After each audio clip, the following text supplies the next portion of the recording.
തൃശൂർ ആസ്ഥാനമായി hope counselling centre എന്ന സ്ഥാപനം പ്രവർത്തനം ആരംഭിച്ചു.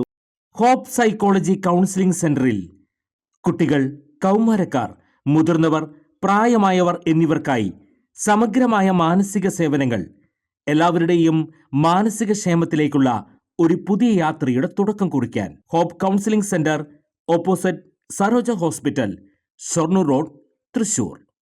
കുടകര കുഴൽപ്പണ കേസിൽ ബി.ജെ.പി. നേതൃത്വത്തെ വീണ്ടും വെട്ടിലാക്കി തിരൂർ സതീഷ്. 1.5 കോടി രൂപ പാർട്ടി ഓഫീസിൽ സൂക്ഷിച്ചെന്നും ഈ പണം എന്തു ചെയ്തെന്ന് വെളിപ്പെടുത്തണമെന്നും സതീഷ് ആവശ്യപ്പെട്ടു.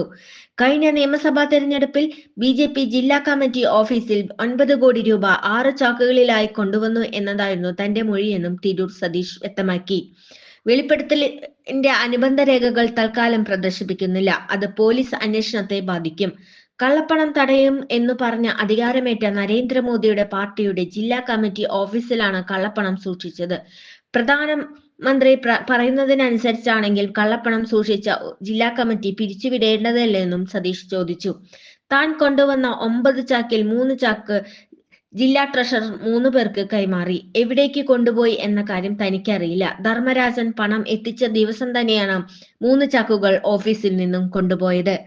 തിരഞ്ഞെടുപ്പ് കഴിഞ്ഞ ശേഷം 1.5 കോടി രൂപ ഒരു ചാക്കിലും ബിഗ് ഷോപ്പറിലുമായി കൊണ്ടുപോയി. ഈ 1.5 കോടി ചാക്കിലും ബിഗ് ഷോപ്പറിലുമായി കൊണ്ടുപോയത് എവിടേക്കാണ്? തിരഞ്ഞെടുപ്പ് കഴിഞ്ഞിട്ട് കയ്യിൽ ഉണ്ടായിരുന്ന 1.5 കോടി ആരൊക്കെ ചേർന്നാണ് വീതം വെച്ചത്? ഈ പണം ആരെല്ലാം ചേർന്ന് വീതം വെച്ചു എന്ന് പോലീസ് അന്വേഷിക്കണമെന്നും തിരൂർ സതീഷ് ആവശ്യപ്പെട്ടു. കൂടുതൽ വാർത്തകൾക്ക് ഞങ്ങളുടെ ചാനൽ സബ്സ്ക്രൈബ് ചെയ്യുക. ഫേസ്ബുക്ക് ഫോളോ അപ്പ് ചെയ്യുക. വാർത്തകൾ വേഗത്തിലറിയാൻ എനി ടൈം ന്യൂസ്.